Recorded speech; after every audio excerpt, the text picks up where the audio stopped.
السلام علیکم ورحمۃ اللہ وبرکاتہ۔ الحمد للہ رب العالمین والعاقبۃ للمتقین، الصلاۃ والسلام علی رسول الکریم، اما بعد۔ آج ہمارے سبق میں حدیث نمبر 67 شامل ہے، اور اللہ کے نبی کی حدیث ہے کہ جس شخص نے سورج کے مغرب سے طلوع ہونے سے قبل توبہ کی، اس کی توبہ کو قبول کر لیا جائے گا۔ اب یہ حدیث ہے، صحیح مسلم کی روایت ہے، اور صحیح مسلم کی جو کتاب ہے وہ امام مسلم رحمہ اللہ کی تالیف ہے، اور اس کے اوپر جو پابندی کی تھی وہ امام نووی رحمہ اللہ نے کی تھی، اور قرآن کے بعد جو معتبر ترین کتب حدیث میں جن کا شمار ہوتا ہے ان کو صحیحین کہا جاتا ہے۔ اس میں ایک صحیح البخاری ہے اور ایک صحیح مسلم ہے۔ تو صحیح مسلم کی روایت ہمارے سامنے ہے۔ اب اس حدیث کے اندر پیغام کیا ہے، میسیج کیا ہے، ایک سبق کیا ہے، ہم کیا اس حدیث سے سیکھ سکتے ہیں، ہمارے لیے اس میں کیا پیغام ہے؟ تو دیکھیں، اللہ رب العزت کا نظام حیات ہے، مطلب اس کائنات کا جو حیاتی سسٹم ہے جو چل رہا ہے، جس میں پرندے، حیوانات، انسان، کیڑے مکوڑے جو ہیں، جو بھی حیاتی ایک زندگی یہاں پہ گزار رہا ہے، انسان ہے، جانور ہے، کوئی بھی ہے، ان کی ایک زندگی ہے۔ لیکن انسان چونکہ اس کو اللہ رب العزت نے اشرف المخلوقات ہے، یعنی کہ تمام مخلوقات میں سے اس کو مقبولیت، درجہ، مقام، عزت، رفعت، بلندی وہ عطا فرمائی ہے، اور اس کے بلندی اور مرتبہ اور مقام پر پہنچنے کی ایک بنیادی وجہ جو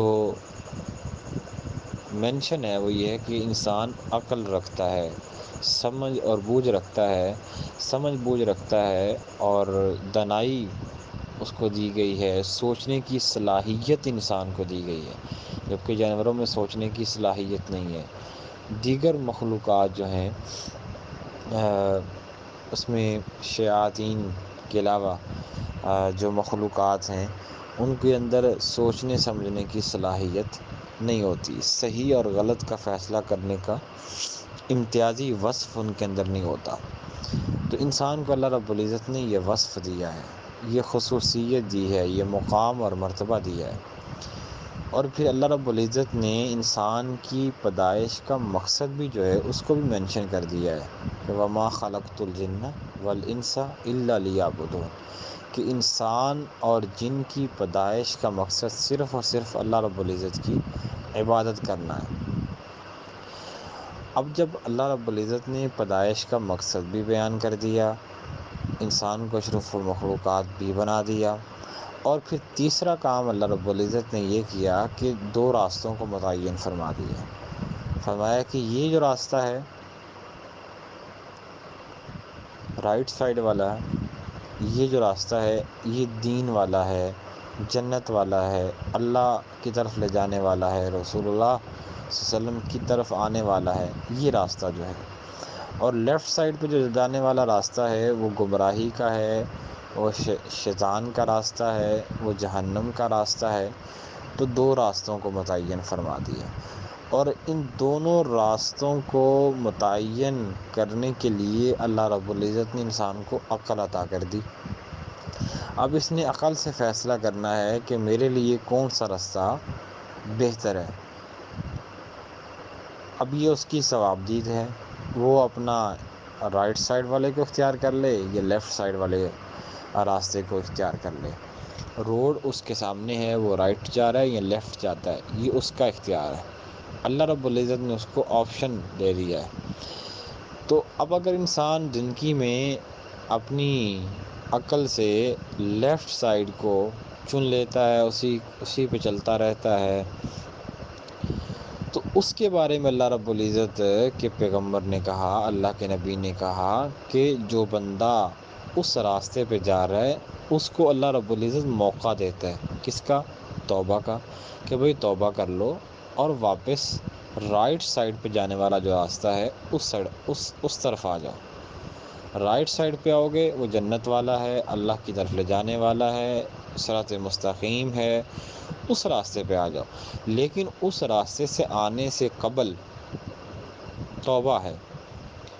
ہاں توبہ ضروری ہے کہ آپ نے جو اپنی عقل سے غلط فیصلہ کیا، غلطی کی، اسے ہم گناہ سے تعبیر کر سکتے ہیں. آپ نے جو گناہ کبیرہ کیے، جتنی بھی آپ نے اس سائڈ پہ سفر کیا، وہ گمراہی والا تھا، وہ گناہوں والا تھا، نافرمانیوں والا تھا. جب اس سے آپ اللہ رب العزت آپ کو نکال کے لانا چاہتے ہیں، لیکن کہتے ہیں کہ پہلے صاف ہو جاؤ، پاک ہو جاؤ. تو صاف پاک تطہیر قلب اور تطہیر الجسم جو ہے وہ ضروری ہے توبہ کے ساتھ، کہ اب توبہ کر لو اور واپس آ جاؤ. اور اس توبہ کا دروازہ جو کھلا ہے، اوپن ہے، وہ انسان کے مرنے تک ہے. جب تک انسان کے اندر سانس باقی ہے، انسان زندہ ہے، تو اس کے لیے توبہ کا دروازہ کھلا ہے. وہ توبہ کریں اور اللہ کی طرف رجوع کر لے. لیکن اس کا مطلب ہرگز یہ نہیں ہے کہ انسان ساری زندگی گناہ کرے، اس سوچ پہ چلیں آخری عمر میں جا کے توبہ کر لوں گا، اللہ رب العزت معاف کرنے والے. زندگی کا تو ہمیں پتہ ہی نہیں ہے نا.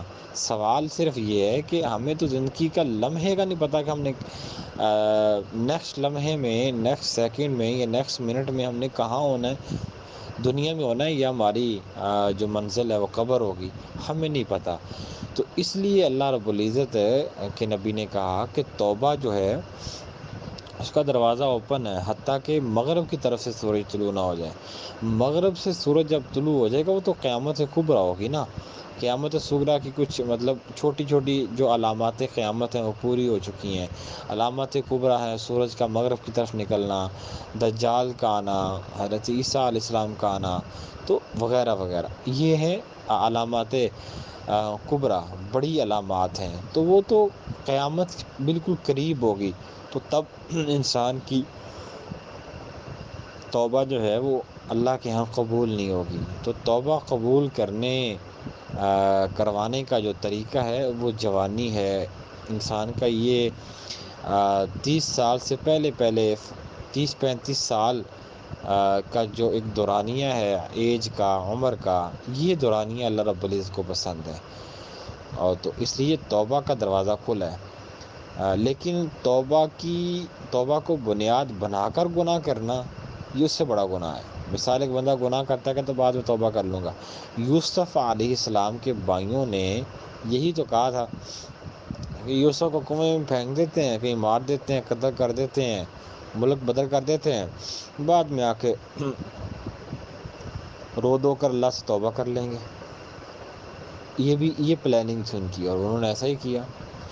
لیکن ایک توبہ کو بنیاد بنا کر گناہ، ہاں یہ ہو سکتا ہے کہ کبھی زندگی میں گناہ ہو جائے تو انسان کہے کہ اگر زندگی میں کبھی گناہ ہوگا تو میں فوراً اللہ سے توبہ کروں گا، تزکیہ کروں گا، اپنے آپ کو پاک کروں گا، اپنے آپ کو صاف کروں گا. جس طرح ہم اپنا لباس، کپڑے، مطلب جوتا، ہیئر ڈریس، مطلب وغیرہ وغیرہ، ہم ہر چیز کو بہتر سے بہتر بنانے کی کوشش کرتے ہیں. برانڈڈ ڈریسنگ کہتے ہیں. برانڈڈ ہماری گھڑیاں اور جوتے ہوتے ہیں، ہماری گاڑیاں برانڈڈ ہوتی ہیں، ہمارے کھانے جو ہیں وہ اچھے ریسٹورانٹس میں ہوتے ہیں. لیکن جو اندر ہے اس کے لیے جو بہترین چیز ہے وہ توبہ ہے. جتنی بار توبہ کرو گے روح اتنی پاکیزہ ہوگی. جتنی بار توبہ کرو گے روح اتنی بار پاکیزہ ہوگی، اور اس سے زیادہ پاکیزہ ہوگی. اس لیے توبہ کا دروازہ کھلا ہے. اور توبہ قبولیت کے اوقات ہیں، جیسا کہ عصر سے مغرب کے وقت جو ہے، جمعے کے دن ایک وقت ہوتا ہے، گھڑی ہوتی ہے، اس میں دعا کی جائے، توبہ کی جائے. ہر فرض نماز کے بعد دعا کی جائے. تہجد کا وقت ہے، نماز اور اقامت کے درمیان کا وقت ہے. مطلب یہ اوقات ہیں، ان اوقات میں صحیح معنوں میں دل سے خضوع خشوع رکھتے ہوئے توبہ کریں. انشاءاللہ اللہ رب العزت جو ہے وہ معاف کریں گے. لیکن اس کے بعد اس توبہ میں یہ بات بھی شامل ہوگی کہ آئندہ میں اس کام کے نہ کرنے کا اللہ سے پختہ عزم کرتا ہوں. اسے توبہ کہا جاتا ہے. تو پھر چلتے پھرتے استغفر اللہ و اتوب الیک، استغفر اللہ و اتوب الیک، استغفر اللہ و اتوب الیک، اس کلمے کا ورد کرتے رہیں 100 دفعہ صبح اور 100 دفعہ شام، کہ لازمی اپنی زندگی کا حصہ بنا لیں۔ یہ کرنا، اس کی برکات دیکھیے گا کیا ہے۔ تو ساتھ سبحان اللہ و بحمدہ، ساتھ لا حول ولا قوۃ الا باللہ، اور لا الہ الا اللہ وحدہ لا شریک لہ، یہ اس کا ورد کریں 100 دفعہ، تو انشاءاللہ ان کی برکات دیکھیے گا۔